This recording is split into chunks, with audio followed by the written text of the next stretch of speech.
네, 반갑습니다. 박병규입니다. 네, 안녕하세요. 최소영 변호사입니다. 네, 갑자기 이번 주에 장마가 시작된다고 해서 어제 오전까지는 엄청 덥더니 갑자기 오후부터 막 비 내리고 막 그렇습니다.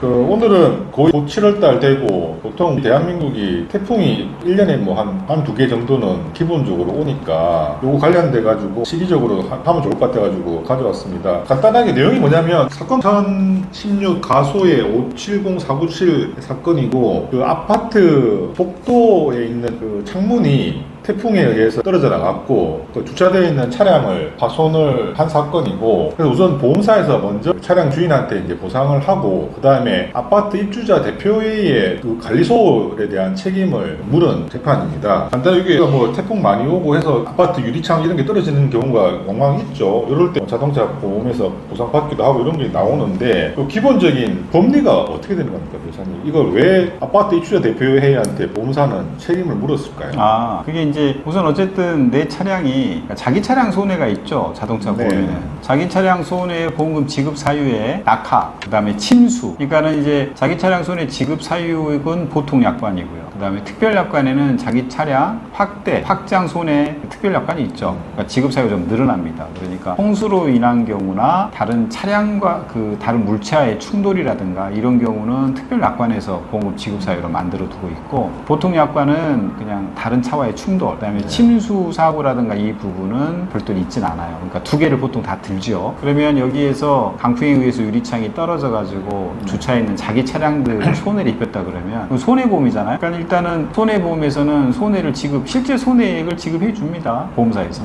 그러면 이제 손해를 입힌 사람이 누구냐를 찾죠. 손해를 입힌 사람이 누굴까 가해자를 찾아봤더니 저기 복도는 공용 부분일 거란 말이에요. 아파트에. 공용 부분이 복도에 왜 유리창이 제대로 관리를 안 했어? 이게 지금 강풍이 불면은 유리창이 안 떨어지도록 관리를 잘 해야 되는데 이게 관리 주체가 누구지? 입주자 대표회의인 거예요. 공용 부분은 아파트 같은 경우는 입주자 대표회의가 관리 주체니까. 그래서 입주자 대표회의한테 왜 당신들은 이 강풍이 이렇게 오는데 유리창이 안 떨어지도록 제대로 주의를 하지 않았냐? 그래서 당신들은 이걸 제대로 관리하지 않은 잘못이 있으니까 내가 먼저 물어줬던 자기 차량 손해 해당 금액만큼을 당신들이 나한테 구상을 해줘야 되겠다. 그런 논리인 거예요. 그러니까 손해보험은요. 일단 보험회사에서 손해보험금을 지급해주고 가해자 찾는 거예요. 내가 돈 나갔던 부분을 가해자를 찾아서 그 돈을 회수하는 거죠. 이건 손해보험에 있어서는 당연한 법리인데요. 이게 이제 우리가 흔히 실손에서 얘기하고 있는 이득금지 원칙이라는 말이 거기에 녹아있는 거예요. 왜냐하면 내가 손해했으니까 누군가는 내 대신 이득을 봤을 거 아니에요. 이득 본 사람이 누구예요? 가해자죠. 가해자가 실은 먼저 줘야 되는데 내가 먼저 주고 보험사가. 가해자가 그것을 자기가 회수를 안 하면 가해자는 부당이득 받는 거죠. 그러니까 이득금지 원칙 때문에 그 이득을 내가 다시 회수하는 거예요. 정당한 이득이. 그러니까 그래서 보통 이런 경우에 손해보험에 드는 경우에는 이런 부분의 메커니즘으로 풀어 해결이 됩니다. 근데 이제 여기서 이제 얘기하고 있는 부분은 두 번째로는 입주자 대표에서 그럴 거죠. 아니 우리 평소대로 관리 다 했는데 이번 강풍은 어쩔 수가 없는 강풍인데 어떻게 그 관리를 잘 한다고 해서 이 부분이 뭐 잘한다고 하면 이 강풍 우리가 그것도 내겠냐? 이건 어쩔 수 없는 거다. 이런 부분이 하자와 문제에 있어서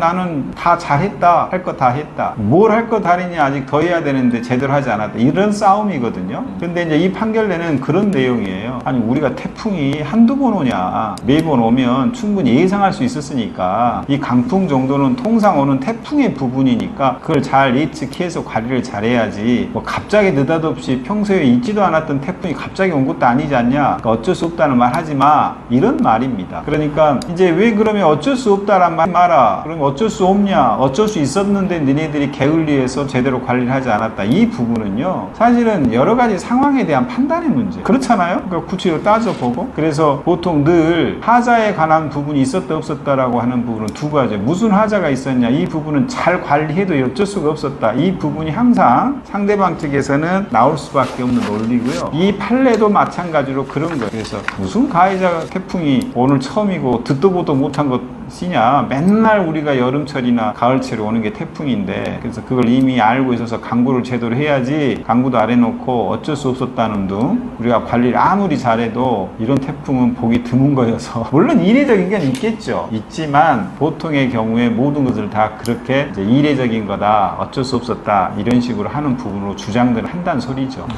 그리고 이제 재판부에서 그 입주자 대표회의 책임을 50% 이제 묻는 걸로 책임이 네. 있다라고 이렇게 결론을 이제 내렸는데, 그러니까 거기서 재판부 생각이 그 태풍, 올 1년에 한 붕은 자연히 할 수 없는 천재지변 볼 수 없다 네. 라는 논리로 일부 그 입주자 대표회의에 책임이 있는 거다. 그러니까 그 손해라고 하는 부분은요. 그러니까 예를 들어서 우리 자동차 사고 나면 100대 빵은 거의 없지 않아요? 네. 몇 대 몇이잖아요. 네. 그러니까 세상 살면서 내가 손해가 있다 할 때는 손해가 완전히 회복이 안 됩니다. 왜냐면 어차피 내가 손해 볼 수밖에 없어요. 그건 뭐냐면 내 탓, 네 탓으로 거치면 내 탓이 하나도 없겠습니까? 그 손해 내가 받게 되는 부분에. 그러니까 결국은 몇 대 몇의 문제로 귀결이 될 수밖에 없어요. 그것을 이제 보통 판결에서는 손해 제한이라는 법률 용어를 씁니다. 왜 제한하느냐? 따지고 보면 네 잘못도 없겠어. 상대방이 잘못한 거 알겠는데 니도 잘못한 게 있잖아. 그러니까 너도 이 정도로 양보해. 양보를 하니까 어때요? 내가 손해배상액이 제한이 되죠? 그러니까 손해배상의 제한이라는 타이틀 안에다가 니 탓, 내 탓을 적절하게 얘기하는 겁니다. 그러니까 내가 100만 원 손해봤다 그래. 그래, 네 잘못이 아니지. 저 복도에서 떨어져가 주차하고 있는 네 차에 떨어졌으니까 100만 원 주는데, 자 그러면 우리 머릿속에는 어때요? 나 100만 원 손해봤는데 나 100만 원 다 받아야 된다. 그게 손해 회복이잖아요. 그런데 실은 완전한 회복은 있지 않아요. 그러니까 예를 들어서 사고가 났는데 사고 나기 전만큼 몸이 완전히 회복될 수 있습니까? 그거 안 되잖아요. 그러니까 결국은 그 치료비로 해서 치료한다 하더라도 어차피 난 회복되지 않는 채 있다. 경락 손해하고 똑같죠. 사고가 한 번 나면 보이지 않는 가치가 떨어지는 거예요. 그러니까 완전한 손해 회복은 없는 건데, 더군다나 거기서 그런데 생각해보자. 야 하필이면 왜 그 유리창에 밑에 있는 거기다 주차했냐? 좀 더 안전한 곳에 하면 되지.